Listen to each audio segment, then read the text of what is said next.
కథాభిమానులకి స్వాగతం. రామక్క గారి సుమ పొయ్యిగడ్డ కథలకు స్వాగతం.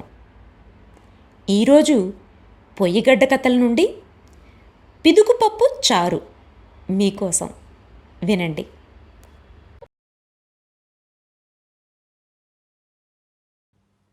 నీళ్లు నీళ్లుగా పడే మంచును కొర అంటాము మా హోసూరు తావున. దీపావళి తీరినాక దీపం పెట్టుకొని చూసినా వాన రాదు అని మా పక్క పెద్దల మాట. అంటే దీపావళితో వానకాలం ముగిసిపోయి కొరకాలము మొదలవుతుంది. కొరకాలాన్నే సొగుడు కాలము అని కూడా అంటాము మేము. పంటలు అన్నీ సొగుడే కాలము కాబట్టి సొగుడు కాలము అంటాము. ఈ కాలంలో మా పల్లెలన్నీ అనపగింజల గములతో సొక్కిపోయి ఉంటాయి.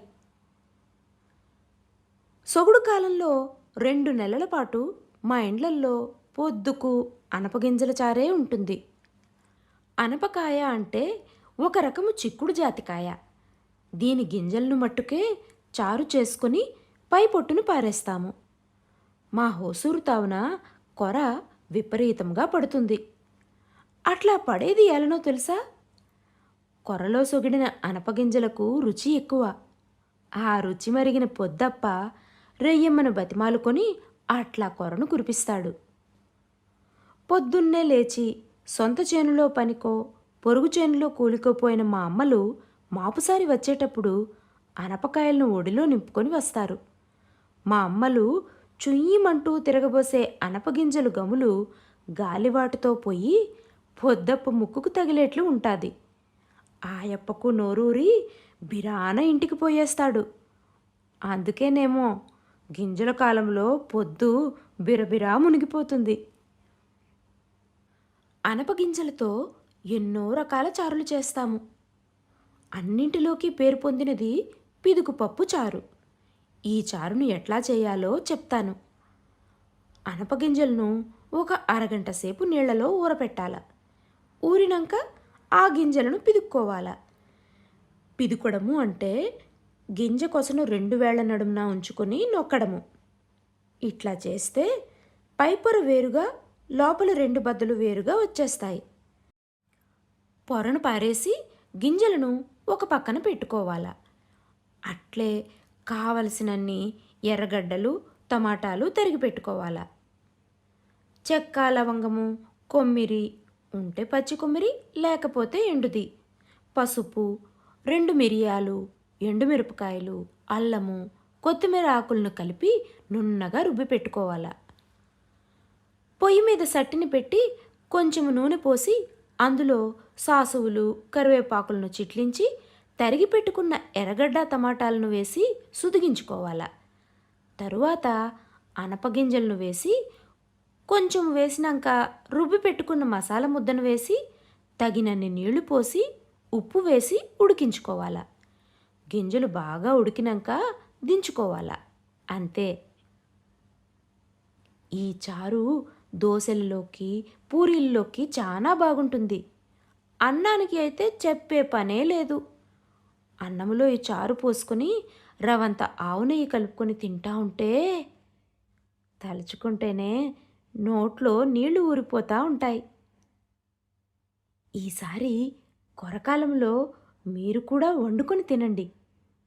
ఆంధ్రాలో చిత్తూరు, అనంతపురం జిల్లాలలో కూడా అనపకాయలు దొరుకుతాయి. ఇంకా వేరే తావుల్లో ఎక్కడైనా దొరుకుతాయేమో నాకు తెలియదు. మీకు దొరకకపోతే సొగుడు కాలంలో మా ఊరికి వచ్చేయండి, నేనే వండి పెడతాను. కూరపొడి. మా తావున ఏ చారు చేసినా దాంట్లో కూరపొడిని వేసుకుంటాము. కూరపొడినే కొందరు పేలపిండి అని కూడా అంటారు. పులుసు చారులకైతే ఈ పొడి వేసే కావాలా.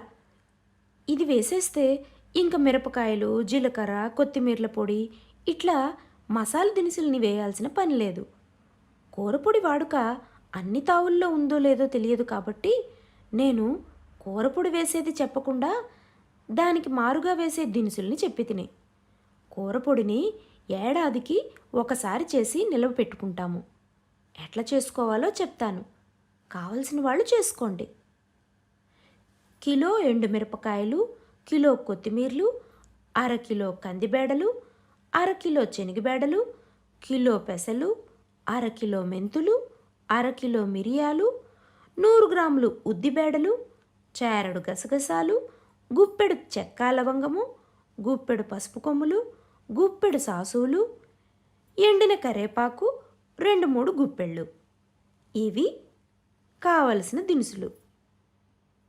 మిరపకాయలు, కొత్తిమీరలు, కంది, శనగ, ఉద్దిబేడలు, పెసలు, జీలకర్ర, మెంతులు, మిరియాలు, సాసువులు వీటన్నిటినీ విడివిడిగా వేపుకోవాల.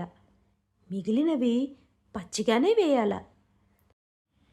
అన్నీ కలిపి మరపట్టించి ఆ పొడిని ఆరబెట్టి గట్టి మూత ఉండే డబ్బాలో పెట్టుకుంటే ఏడాదైనా గమ్మంటా ఉంటుంది. కూరపొడి వేస్తే ఆ చారుల్లో ఇంకా మసాలా దినుసులు వేయాల్సిన పని లేదు.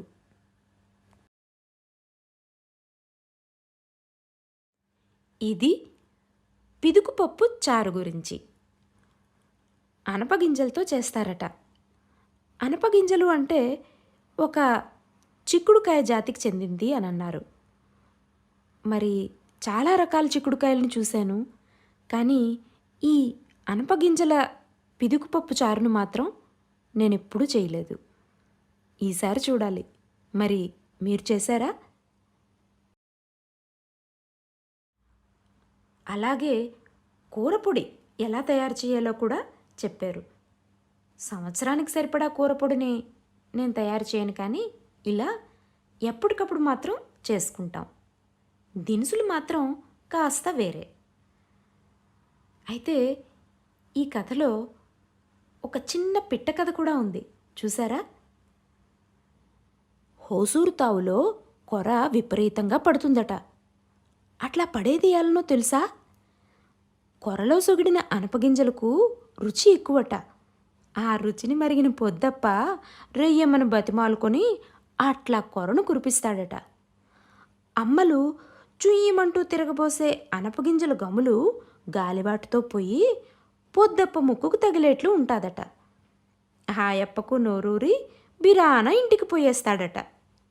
అందుకేనేమో గింజల కాలంలో పొద్దు బిరబిరా మునిగిపోతుంది అంటారు. బాగుంది కదా? అసలు కథ ఎంత బాగుందో పిట్ట కథ కూడా అంత బాగుంది. ఇది ఈసారికి.